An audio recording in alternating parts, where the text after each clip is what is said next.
Nós estamos estudando a epístola de Paulo aos Efésios e hoje nós chegamos ao capítulo 2.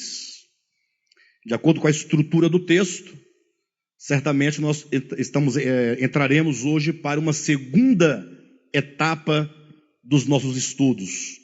Isso porque do capítulo 1 para o capítulo 2, a ideia ou as ideias sofrem uma grande ruptura, um distanciamento. Não que não haja continuidade no pensamento, mas é porque o capítulo 1, ele trata da economia de Deus, ele trata acerca do Cristo de Deus e da sua obra para conosco, ou para com nós, os que cremos, da perspectiva divina. Ou seja, se vocês lerem o capítulo 1 com atenção, vocês vão observar que aqui está falando acerca de uma tríplice bênção da parte do Deus Trino para com seus escolhidos.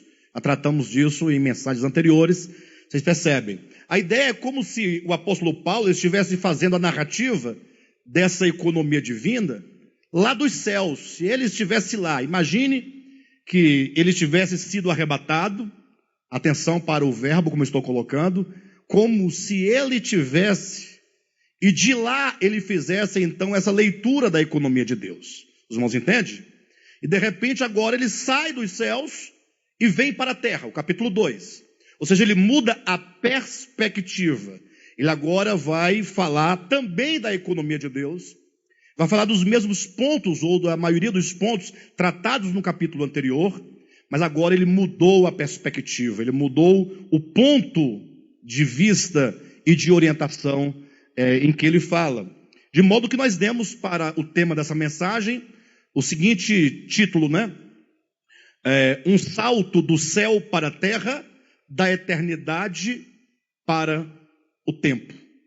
Dá para entender? Um salto do céu para a terra, da eternidade para o tempo. Se no capítulo 1, Paulo falou acerca de como Deus, na eternidade passada, ele projetou para nós um propósito primeiramente de eleição e de predestinação e de redenção, e de perdão de pecados, do Espírito Santo enquanto selo e penhor. No capítulo 2 agora, ele começa a falar diretamente acerca do homem, este homem que é alvo dessa economia de Deus. Portanto, nós também precisamos mudar a nossa perspectiva. A partir do capítulo 2, olhemos da terra diretamente para o homem e falando acerca do homem e da condição do homem na qual ele se encontra.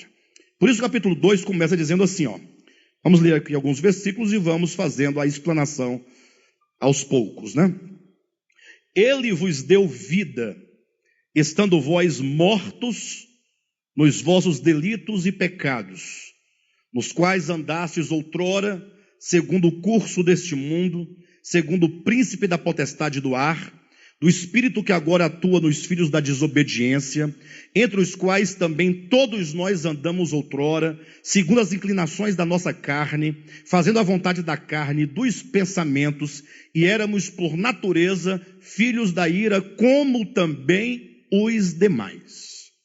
Então veja que agora ele está tratando da condição caída do homem, se bem que ele começa dizendo, ele vos deu vida, é um aspecto positivo do evangelho, mas ele explica que no momento em que nós recebemos vida, nós estávamos dentro de uma condição.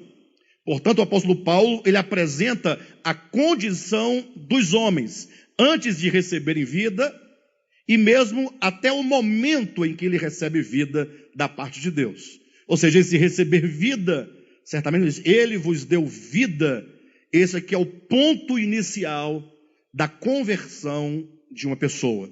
Seria o ponto inicial quando alguém começa a experimentar essas bênçãos de que Paulo fala no capítulo 3. Quando o propósito de Deus começa efetivamente a acontecer e a se cumprir no coração, na vida da pessoa que, tendo ouvido o evangelho e tendo dele também crido, essa pessoa agora se rende ao evangelho. Essa noite eu quero falar um pouco para os irmãos acerca da condição dos homens.